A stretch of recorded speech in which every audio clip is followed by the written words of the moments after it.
mujeres ser madres, ¿cambia el cerebro para siempre? Bueno, es lo que vamos a preguntarle a continuación a Raquel Marín, que es neurocientífica. Raquel, ¿qué tal? Muy buenos días. Muy buenos días, Estíbaliz. Bueno, parece ser que durante el embarazo pues la mujer reduce su materia gris. No sé si esto es malo, es bueno, ¿esto qué indicaría?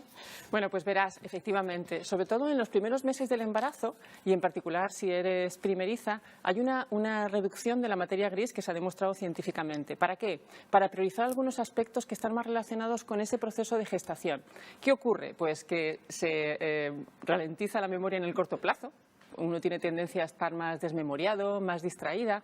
Pero, sin embargo, al mismo tiempo, parece que se agudizaran las evocaciones a recuerdos más del pasado. Es decir, te haces como más detallista. Te vas a fijar más en un detalle concreto, pero vas a perder un poco más la capacidad, digamos, general de acordarte de cosas. Es decir, que de alguna manera es normal que estés más distraída, más desmemoriada.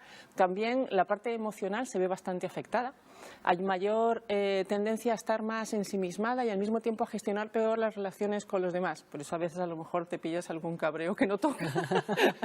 Bueno, quizás eso también es una llamada de atención a esa protección que tienes sobre ese feto que ya tienes en tu interior, que quizás nadie te moleste, que ahora yo me tengo que dedicar a esa personita que llevo dentro. Sí, pues fíjate que en eso está muy bien, sobre todo a partir del segundo trimestre del embarazo. Es decir, parece, justo coincide, a partir del quinto mes, ya el cerebro del feto está ya bastante desarrolladito. Y en ese momento parece que la mujer estuviera más centrada en lo que estás comentando, es decir, en reducir más la actividad energética que se dirige al contexto social y a estar más recogida hacia esa actividad que te va a hacer fijarte más en tu interior. En tu interior, evidentemente, y en lo relacionado con lo más cercano a ti, que es la formación de una nueva vida. Entonces, hay una merma incluso de la zona de la amígdala, que es una zona que está, digamos, relacionada con la gestión de las emociones. Es decir, te centrarías más en aquello que está relacionado con las emociones internas y menos con abrir el círculo de amistades. O sea, tienes más tendencia a no querer estar con mucha gente, bueno, todo reducidito, visita reducidita. Sí. Lo justo y necesario. Exacto, sí.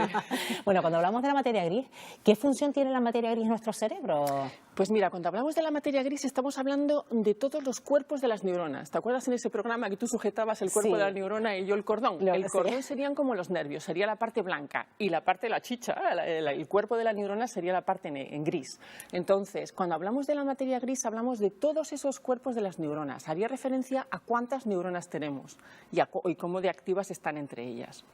Bueno, pero claro, cuando hablamos de que durante el embarazo se pierde esa materia gris, ¿esto solo ocurre durante el embarazo? ¿Luego se recupera? ¿Se pierde para siempre? ¿Qué va a pasar? Bueno, pues efectivamente luego se recupera, porque ya es algo que está bastante demostrado. La materia gris se puede recuperar en la etapa adulta, ¿no? Antes pensábamos que la materia gris, a medida que ibas creciendo, aquello iba para abajo y no había remedio. No, se va recuperando. Y de hecho hay factores de crecimiento nervioso que lo que hacen es estimular esa recuperación. Sobre todo a partir del sexto mes después de haber dado a luz, es cuando se nota ya una recuperación importante de todo lo que es la actividad cerebral, es decir, que vuelves a recuperar la materia gris. Pero hay una cosa interesante y es que hay algunos factores del cambio del cerebro de la mujer que permanecen y perduran, sobre todo dependiendo de si el género del bebé es de niño o de niña. Vaya, qué curioso. Sí, curioso, ¿verdad? ¿Por qué? Porque los cambios hormonales en la mujer van a ser distintos dependiendo de que el nuevo retoño sea varón o sea mujercita. Entonces, claro, todo lo que está relacionado con ello también va a afectar, sobre todo en la parte semántica. Fíjate que la mujer tiene mucha más capacidad lingüística y de comunicación con el exterior que el hombre en general. Seguramente nos viene de tradición histórica, porque nuestra actividad social estaba más centrado en el rol femenino, ¿no?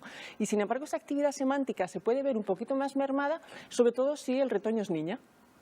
Es decir, que a lo mejor nos vemos un poquito más parcas en palabras, ¿no? ¿Cómo se decía esto? A lo mejor estamos más... Nos pasaría más siendo niña, ¿no? Exacto, de frasecitas cortas. Bueno, hablamos precisamente de esa pérdida de la materia gris, Raquel, pero claro, ¿qué pasa si tenemos un segundo embarazo y un tercer embarazo? Esa materia gris se vuelve a perder, ya no se vuelve a perder más, o si se vuelve a perder, luego se vuelve a recuperar. Bueno, ¿qué pasa? ¿Qué ocurre? Pues verás, ahí ya a partir del cuarto niño, los datos indican que puede haber realmente una afección que se vea en el largo largo plazo. Es decir, en la mujer en el largo plazo puede aumentar el riesgo de Alzheimer o de pérdida de la actividad cognitiva. ¿Por qué? Porque se relaciona con el acortamiento de los telómeros. Los telómeros son unas estructuras que están en los cromosomas, ¿no? Como una colita que está en los cromosomas. Cuanto más corta la colita, más envejecemos. Es decir, que necesitamos tener el telómero largo. Y parece que todo ese desgaste metabólico, sobre todo si se tienen más de 4 hijos, generaría una mayor tendencia a acortar los telómeros. Acortar telómeros, mayor aceleración del envejecimiento en todo el organismo. Es decir, el cerebro está incluido porque los cerebros también tienen sus telómeros en los cromosomas. Antes hablabas también, Raquel, de la parte emocional. ¿Cómo influye también la depresión posparto en la función cerebral? Pues verás, eso es una cosa tremendamente interesante y además ha puesto mucho más de relevancia en el tema del estrés postraumático, ¿no? Que hemos sufrido, muchas personas han sufrido durante el confinamiento y en particular las mujeres en gestación. Imagínate una mujer embarazada, confinada en una época de incertidumbre, etcétera.